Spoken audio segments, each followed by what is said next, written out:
Personal identity is the concept you develop about yourself that evolves over the course of your life. These may include aspects of your life that you have no control over, such as where you grow up or the color of your skin, as well as choices you make in life, such as how you spend your time and what you believe. You demonstrate portions of your personal identity outwardly through what you wear and how you interact with other people. You may also keep some elements of your personal identity to yourself, even when these parts of yourself are very important. There is no single problem of personal identity, but rather a wide range of questions that are at best loosely connected. Who am I? Outside of philosophy, personal identity refers to properties to which we feel a special sense of attachment or ownership. Someone's personal identity, in this sense, consists of those properties she takes to define her as a person or make her the person she is. One's personal identity, in this sense, is contingent and temporary. The way I define myself as a person might have been different and can vary from one time to another. I'm Leona, and our report is about John Locke's view of personal identity. But before that, let's have an overview who is John Locke. John Locke was among the most famous philosophers and political theorists of the 17th century. He is often regarded as the founder of a school of thought known as British Empiricism, and he made foundational contributions to modern theories of limited liberal government. In his most famous work, Locke set out to offer an analysis of the human mind and its acquisition of knowledge. He offered an empirist theory according to which we acquire ideas through our experiences in the world. So, in this topic, we'll be looking on John Locke's essay concerning human understanding in his section of identity and diversity. So, John Locke speaks of personal identity and survival of consciousness after death. A criterion of personal identity through time is given. Holds that personal identity is a matter of psychological continuity. He considered personal identity for the self to be founded on consciousness or in our memory, and not on the substance of either the soul or the body. So, John Locke actually agrees to René Descartes that we are essentially thinking substance, with René Descartes' famous quote, I think, therefore I am. However, John Locke thinks that René Descartes' view about self doesn't explain enough about our everyday notions of personal identity, because although I can think of myself as the same person over time, we can't also deny that we do change as a person over time. So that's why Locke created the third term between the body and the soul, which is the consciousness. For the brain, as the body or any substance may change, while consciousness remains the same. Therefore, according to Locke, personal identity is not in the brain, but in consciousness. So, this is what Locke's trying to do. He basically begins by saying personal identity is self consciousness. So, to be a person is to have consciousness that is directed towards the things that I have or you have as a self. So, Locke explains that self consciousness consisting in the continuity of memory. So, what this means is to have a consciousness that consists in a continuous set of memory. Continuous from, let's say, my memory from childhood up to now. Hello everyone, my topic is all about consciousness can be transferred from one soul to another by John Locke. Locke holds that consciousness can be transferred from one soul to another and that personal identity goes with consciousness. In section 12 of the chapter Identity and Diversity, he raises the question if the same substance which things be changed, it can be the same person or remaining the same, it can be a different person. Locke answers to both of these questions in the affirmative. Pinaniniwalaan nila na pwede daw transfer yung consciousness ng isang tao to another person ayon dun sa kanyang section 12 of the chapter Identity and diversity. And ito yung naging sagot ni John Locke dun sa release ng question. Consciousness can be transferred from one substance to another, and thus, while the soul is changed, consciousness remains the same, thereby preserving the personal identity through the change. On the other hand, consciousness can be lost as in utter forgetfulness, while the soul or thinking substance remains the same. Under these conditions, there is the same soul but a different person. These affirmations amount to the claim that the same soul or thinking substance is neither necessary nor sufficient for personal identity over time. Yung sinasabi nila na mananatili ba ang pagkatao niya or mag-iibang tao na siya, ito yung naging sagot niya. Walang magbabago sa pagkatao niya or consciousness niya kahit magbago pa siya physically. Same soul or thinking pa rin siya. Under these conditions, the same soul or thinking substance pa rin siya pero sa ibang pagkatao na siya physically. Ito yung example ni John Locke dun sa kanyang theory. Ito yung The Prince and the Cobbler. The Prince and the Cobbler is an analogy created by John Locke to explain the relationship between the soul and personhood.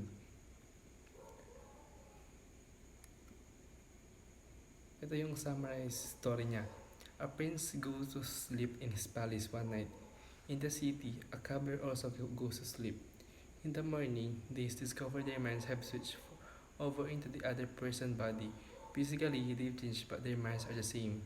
Are they still the same person? Like explanation, he would say that the prince and the cobbler are still them despite their changes in the body due to the memories they have of their previous lives. They still have the consciousness of being themselves. Therefore, he would say that although their physicality has changed, they are still them. Nalaman nung prince and yung cobbler pagising nila is nag-switch sila ng physical na anyo, pero same minds or consciousness pa rin sila. So kahit nag-change sila physically, sila pa din yun kasi nga naalala pa nila yung mga nangyari sa kanila sa past lives nila. Everyone, today we will be talking about David Hume and empiricism and his perspective about self. But before that, let's take a recap of who is David Hume. Well, David Hume is remarkably achieved worldwide fame as a historian, philosopher, economist, diplomat, and essayist known today, especially for his profound philosophical empiricism and skepticism. And David Hume is also one of the greatest philosophers of all times. Do you know what? Before, David Hume encouraged to consider a career in law, but eventually his interest turned to philosophy, wherein he studied philosophy for about 10 years. So, can I ask you guys, do you ever consider that there are in need no person exists over time? However, there is just merely impressions.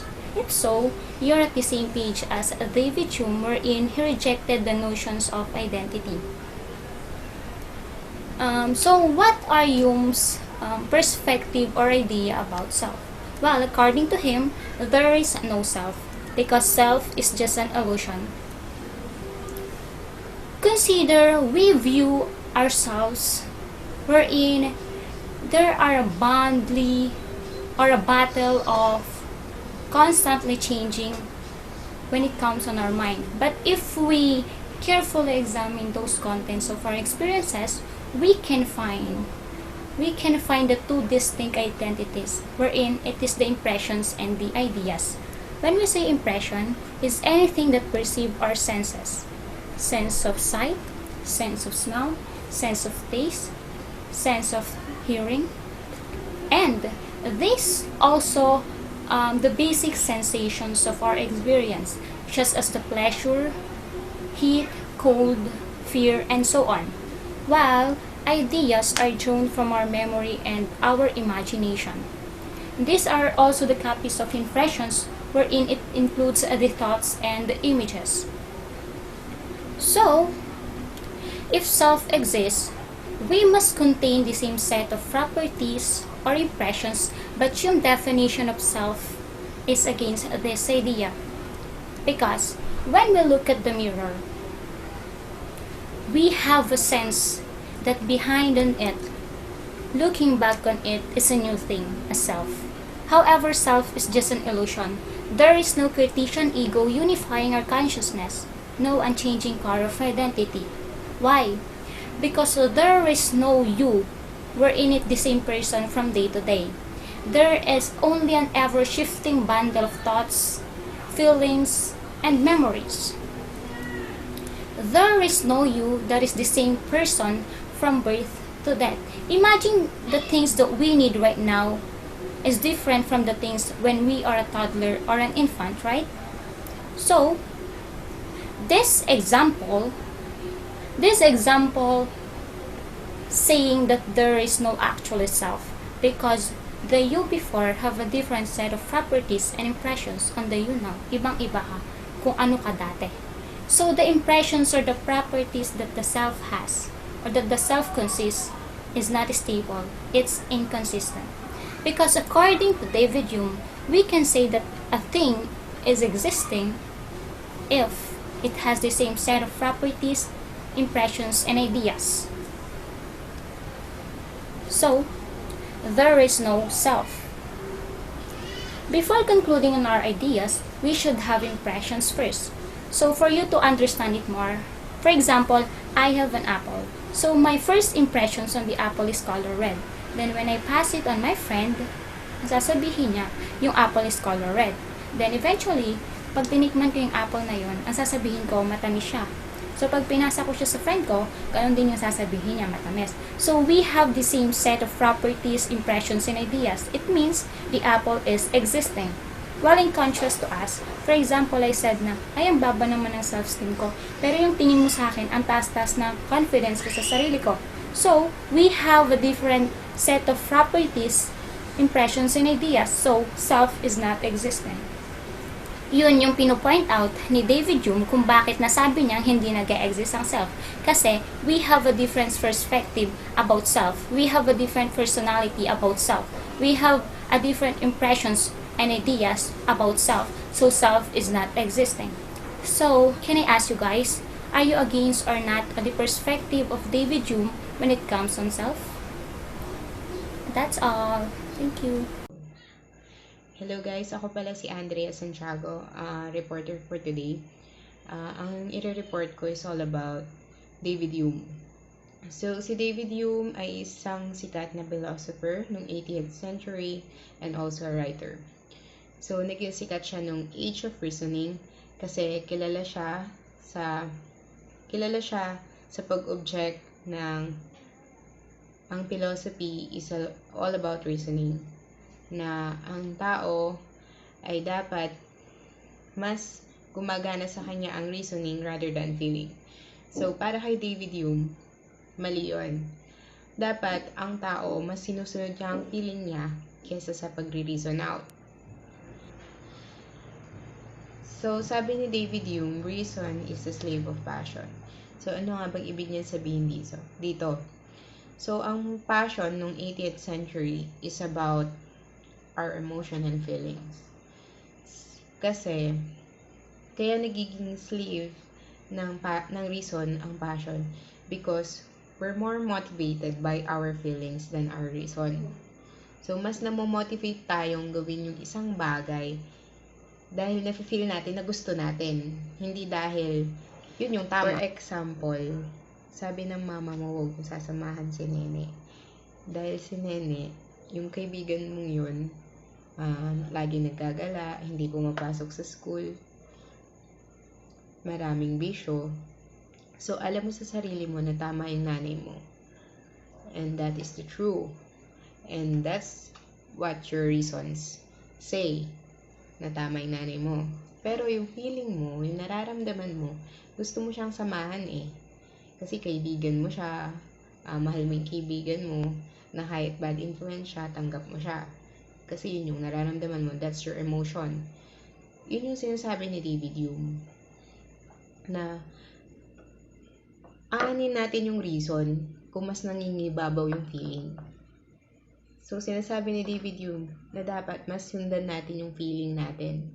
Kasi yung reason, ayan lang siya eh. Parang isa lang siyang statue. Kung di mo pinahiran ng feelings, hindi gagalaw, hindi magiging buhay. So, sabi ni David Hume, ang human is another kind of animal. So, ano ba yung animal? So, di ba ang animal o hayop, wala namang reasoning. Di naman marunong mag-reason out.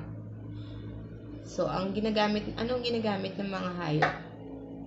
Feelings. Pinapakita nila sa mga amo nila kung ano yung nararamdaman nila. Diba? So, yun yung sabi ni David Hume na ang feeling is very important in our life rather than reason. Kasi oo, tayo mga tao, lahat tayo alam natin yung tama talaga. Pero, nasusunod ba lagi yung tama? Hindi, di ba? Kasi mas nasusunod yung feelings natin. So, kaya naging sikat si David Hume nung Age of Reasoning kasi kinontra niya yun. So, lahat ng philosopher naniniwala na ang philosophy is all about reasoning. No. Oo, naiisip natin lahat ng bagay kung paano nagiging tama yon. So, nagiging tama lang yung isang bagay kapag nagagawa natin yun, pag ginagawa natin yun. At nagagawa lang natin yung isang bagay kapag feeling natin na gawin yun. Diba? Alam naman natin yun kahit tayong mga estudyante. Alam natin, nababagsak tayo pag di natin sinagutan yun. Pero pag feeling mo at tinatamad ka talagang di sagutan yun, talagang hindi mo siya sasagutan. At sasagutan mo na lang siya ng last minute kapag feel mo nang sagutan yun. So, ganun lang yung gustong iparating ni David Hume. So, si David Hume, naniniwala siya sa idea ng empiricism, meaning our sensory experience. So, this idea of empiricism supports his idea about self. Pero according kay David Hume, there's no actually self. So, paano nangyari yun? So, first, explain muna natin kung ano yung ibig sabihin ng impression and idea. Because these two is connected kung paano dinefine ni David Hume yung self. So, first, impression is perceived by our senses, and idea is all about our thinking. So, for example, meron akong hawak na bulaklak, at yung bulaklak na yun ay kulay yellow. So, para sa akin, nakita ko yung bulaklak na yun at sinabi ko na ang bulaklak ay dilaw or yellow.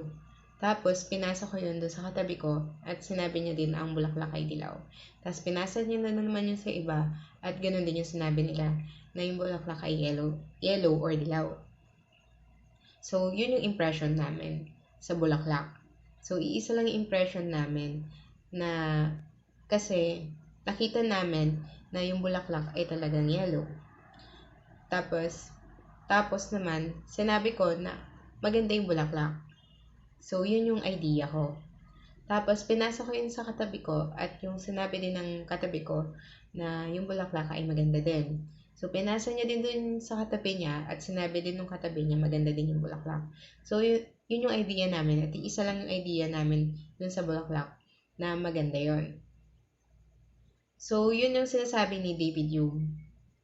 Mag-exist lang ang isang bagay kung ang bawat tao o ang lahat ng tao ay isa lang yung impression at idea nila dun sa bagay na yun. So, bakit hindi nag-exist yung self?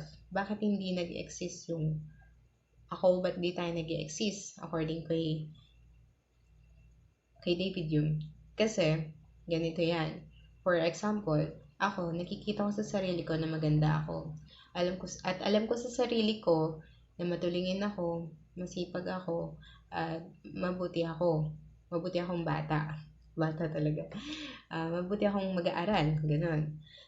Tapos, sa iba yung impression nila at idea nila pala sa akin. Ang nakikita pala nila sa akin, yung impression pala nila sa akin, pangit ako. Tapos, ang idea pala nila sa akin, ang pangit ng ugali ko. Hindi ako marunong mag-share, bastos ako, ganon. So, ibig sabihin, pag nag-iba na yung idea at impression ng isang tao sa'yo, at ang impression mo at idea mo sa sarili mo, hindi nagtugma, ibig sabihin, ang self hindi nag-exist. So, ganun yung idea ni David Hume about sa self. Kaya para sa kanya, ang self hindi nag-exist. So, si David Hume talaga, mahilig siyang mag-object sa lahat ng bagay. The joke lang. So, yun lang yung report ko at sana meron kayong natutunan kahit papaano. Tapos, i-report pa to ni Dayan para mas naiintindihan nyo about sa self. And thank you guys.